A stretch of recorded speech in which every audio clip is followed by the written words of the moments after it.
Support comes from the Missouri Forest Products Association, saluting Earth Day on April 22nd with an ongoing commitment to help offset carbon emissions with sustainable harvesting of Missouri forests. Details at choosewood.com. This is St. Louis on the Air from St. Louis Public Radio. I'm Elaine Cha. Listen, hear me out. Minecraft, but in real life. For those who aren't familiar with Minecraft, it's the best-selling video game in history so far. And while there's some zombie killing involved, Minecraft's really about world building, which is very much what our guest for this segment gets to do for a living. Ted Spaid, landscape architect and founding partner of SWT Design, creates outdoor playscapes and parks, and courts for sports too, that offer space for people to recreate, refresh, and rest. Ted, welcome, and thanks for joining us today. Good afternoon, Elaine. So I summarized what I think you do in the intro. Here's a very simple question that might have a complicated answer. What do you say you do? Well, I am a landscape architect, and so when I usually am talking to people and they go, well, what do you do? Sometimes they'll say, what do you do in the winter? And I go, well, we're busy all year long, so we're not working outdoors necessarily in construction, but we're a blend of if you take an architect, a civil engineer, a sociologist, an artist, a historian, and you put them in a bag and shake it up, out comes a landscape architect. So we really weave a lot of different things in our profession, and some of us take different routes than others. And so my route has been more towards the parks and recreation side. Okay. And that parks and recreation, you have decades of experience in architecture and outdoor design. What led you into that bag, that mixed up bag, and one that's not focused on making buildings, which is what we sort of typically associate with architecture? Yes, very much so. I'm very fortunate. In 1972, I think I was 11 years old. My dad said, you ought to be a landscape architect. Now, not many dads knew what a landscape architect was, even back in 72. Right. But he was an urban planner, an urban designer. And so he knew I loved the outdoors. Mm-hmm. I loved art. I loved nature. And so luckily I had my dad kind of put it all together for me. And I said, sure, Dad, I'll be a landscape architect. So I never looked back. And luckily I found a great architectural school that had landscape architecture in it, Kansas State University, and was able to achieve my dream. And here I am. Mm-hmm. So when I was reading up on where you are, which is SWT Design, and you are one of the founders there, I was struck by the tagline, living outside makes us more alive inside. So we'll be talking about outdoor spaces that are meant explicitly for play in a moment. But can you provide an example of something, Ted, that you've designed in a non-park space that exemplifies that, outside making us more alive inside philosophy? Yes. I think, one of my projects is at Memorial Presbytery Church off of Skinker. And we have what's called the Chapel Garden. And I really feel like, churches can kind of look dead outside, especially old churches, right? Mm-hmm. But yet inside the church is a lively congregation of people. But yet you don't know it, when you see an old Gothic-looking church. And so we did this beautiful, sculpture play garden with a giant, 15-foot granite carved lion from a local artist that's 6 foot tall. And it's just whimsical. It's peaceful.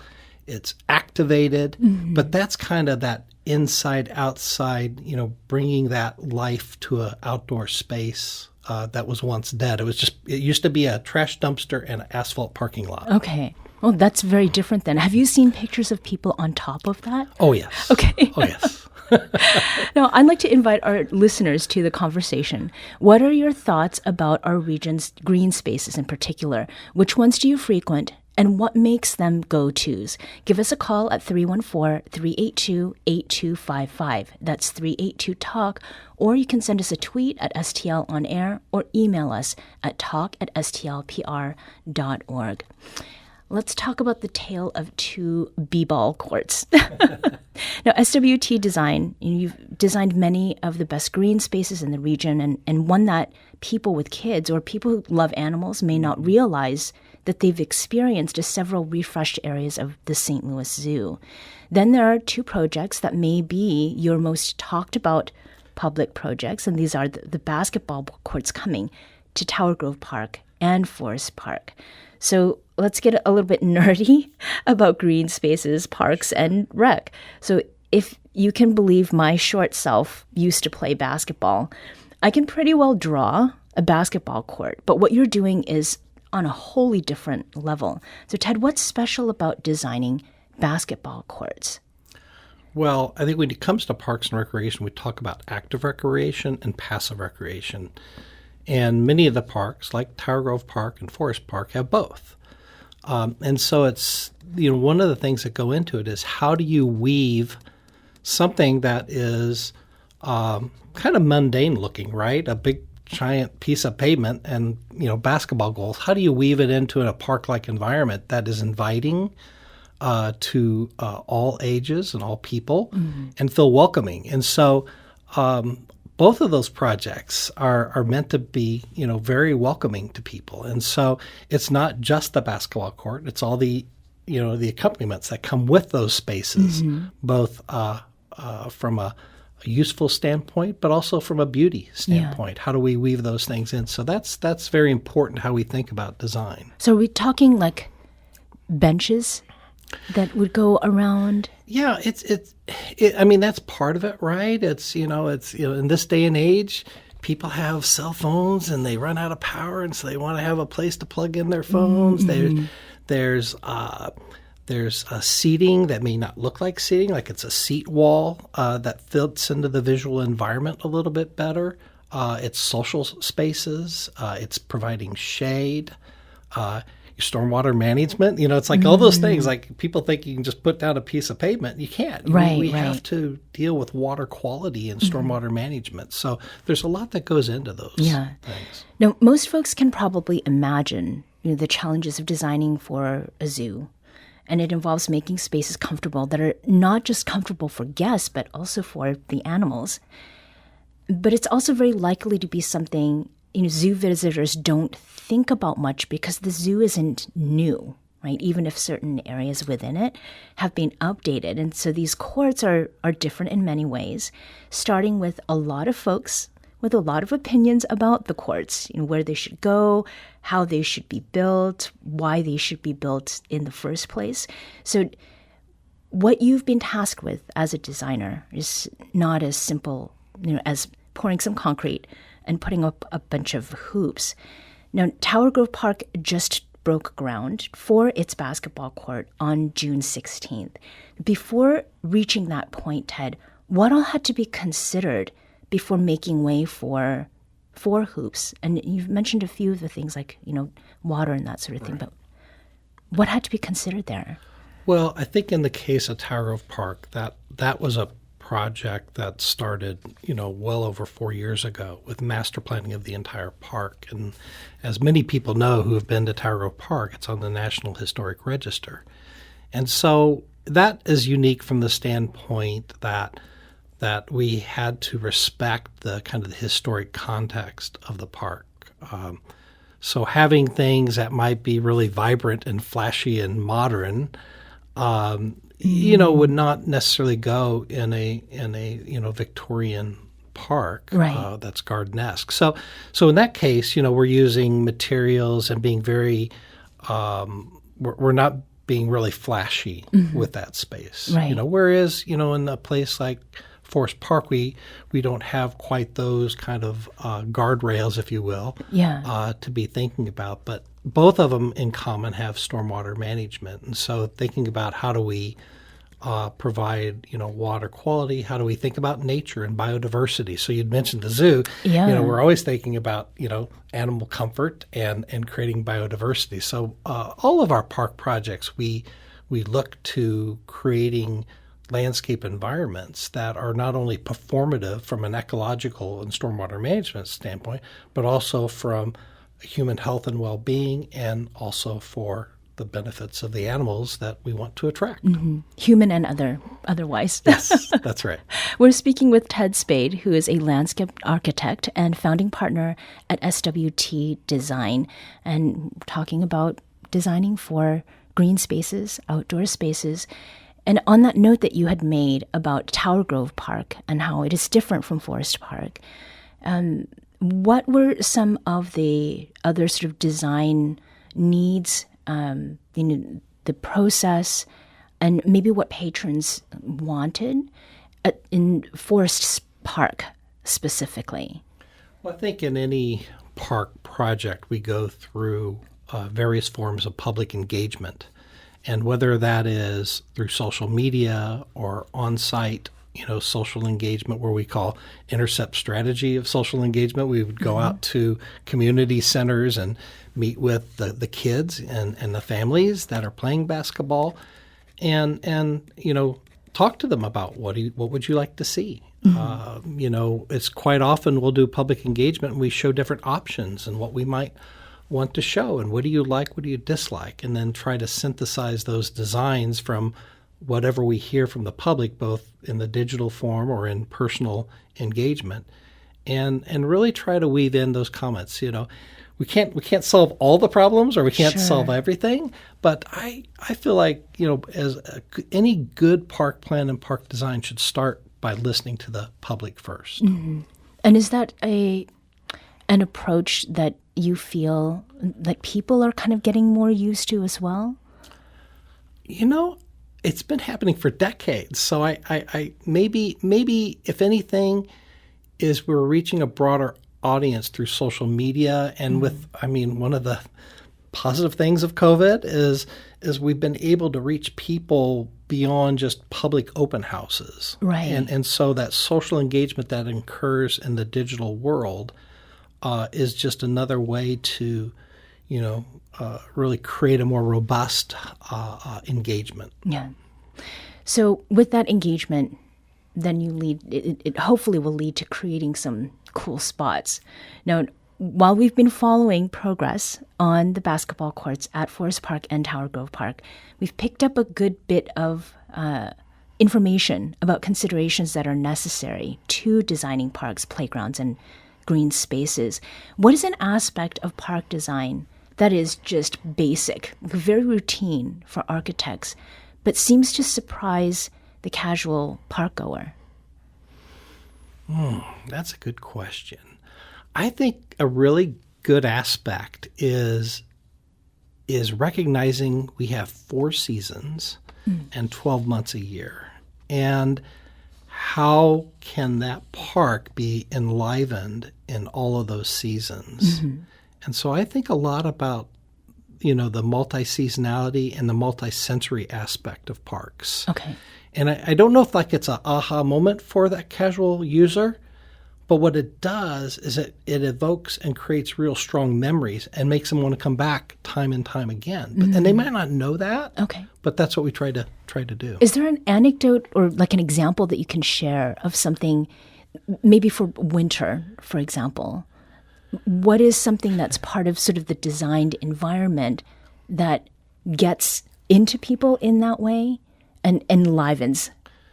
Well, I think, there's a couple of things. One is I think about Art Hill. We did Art Hill. So all the work up in front of the Art Museum is definitely, everybody recognizes Art Hill in the wintertime, especially when it snows, right? Yes, indeed.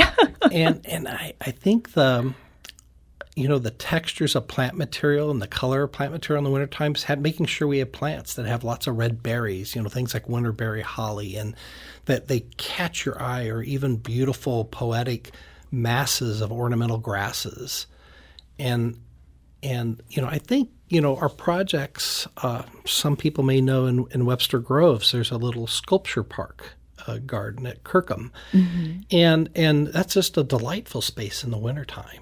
And to see the snow on the sculpture and the snow on the stone walls, it's just, to me, I love going out in wintertime after snow and taking photographs. And people just delight in that too, of course, but they want to go sledding or make a snowman. Right. Or enjoy the photos from the warmth of inside. Enjoy that photo, that's right.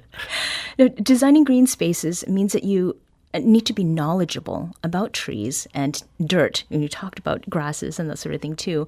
How do you know where to put a tree or where a hill needs to be created? And does psychology or like just pure intuition play any part in designing certain kinds of green space?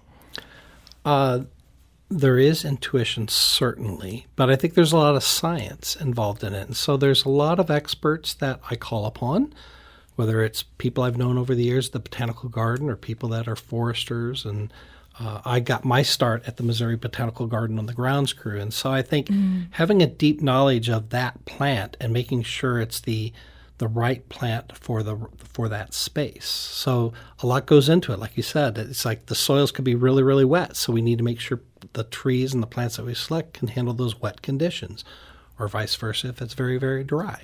So it's understanding the natural ecology that those trees and shrubs want to be in, and selecting the right plant for the right location. Yeah. Now, you have been involved with, you said before we started this segment, the design of over 1,000 parks in the region. That's mind-boggling. Can you give an example maybe of when you've set out to do something and you have the best plans made, for example, with the natural materials that you want to use, and then when you got to the part where you were actually implementing that things had to be tweaked? Well, it happens on every project. I think, it's I see our work as partially kind of constructed and very engineered, but then there's this artistic side of it. And so many of our parks, we're working right now on this new Brentwood Destination Play Facility, and we've sent out one of our team members to go out to basically a giant stone yard to pick out the right stones for a spray ground. And then I'm sure we'll be there when they're being positioned to make sure they're located just right. So, and then we encounter things that were surprises during construction that we have to maybe pivot from a project on. What are some surprises that have come up? Oh, my. I think one of the surprises, we worked in a project in Indian Camp Creek Park out in St. Charles County. And there, I think, one of the surprises that we encountered was just the sheer erosive nature of the soil there. And so we had to kind of redesign a shelter that could actually be portable and slide. So we wanted to have this kind of hilltop shelter overlooking the river valley. And as the river continued to erode away the hill, we had to make sure that the pavilion could be slid and moved as it eroded. So that was an interesting solution to a rough problem. It sort of is recalling when we were talking about Minecraft earlier. Building things that you need to be able to work around or work with given the environment. Right. Yeah. Now, we recently had environmental journalist Kelly Smits on the show, and she talked about the extreme heat that our region is experiencing. And she said parks serve a crucial role in keeping things and people cool during heat waves, and that over time, the number of quality parks has dropped. Has that phenomenon changed the way that landscape architecture is done?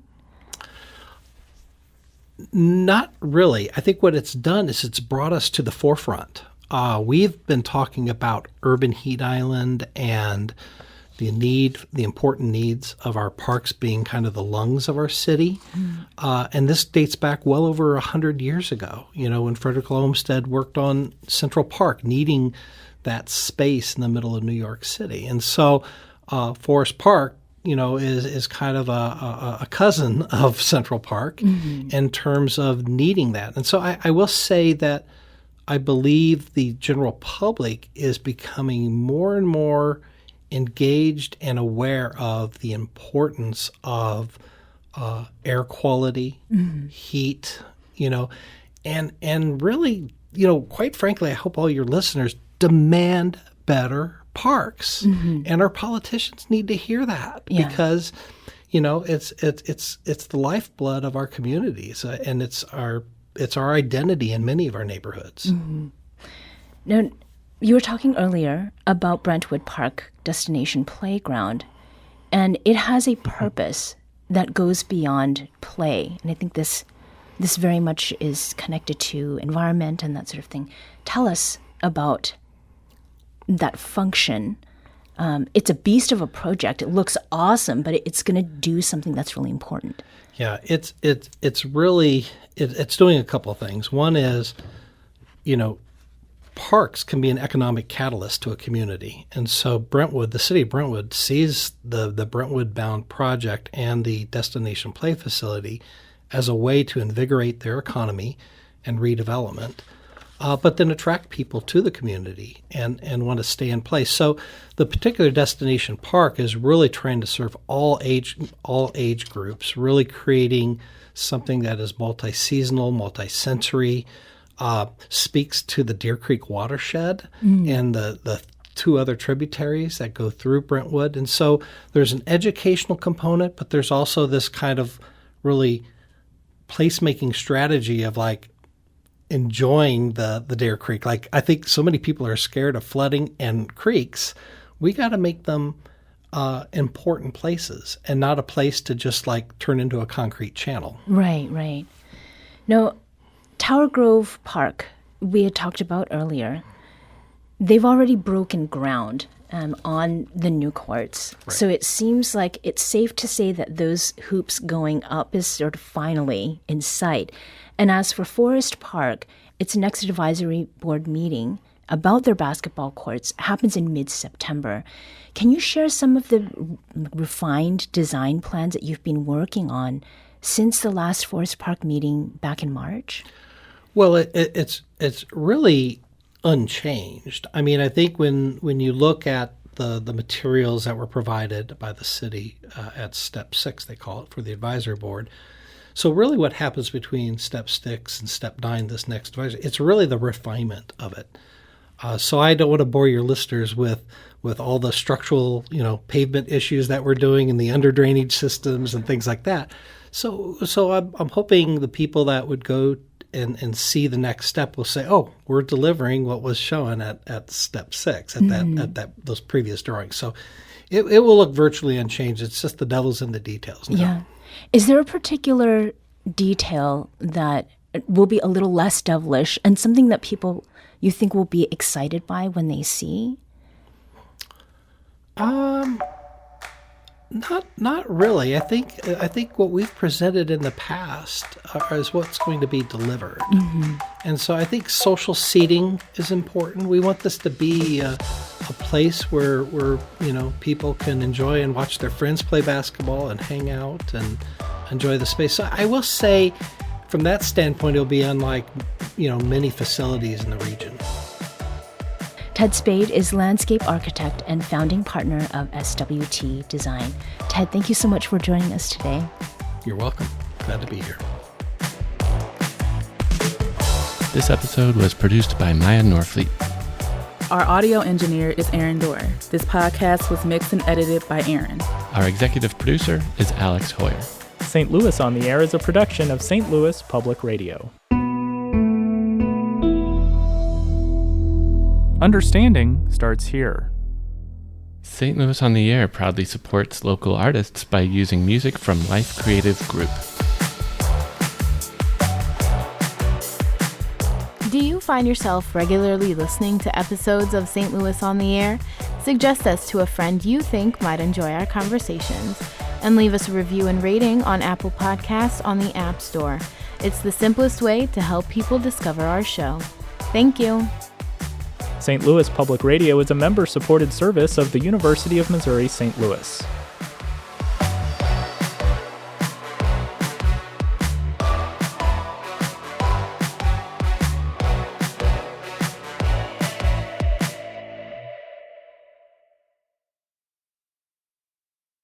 Support comes from the Missouri Forest Products Association, saluting Earth Day on April 22nd with an ongoing commitment to help offset carbon emissions with sustainable harvesting of Missouri forests. Details at choosewood.com.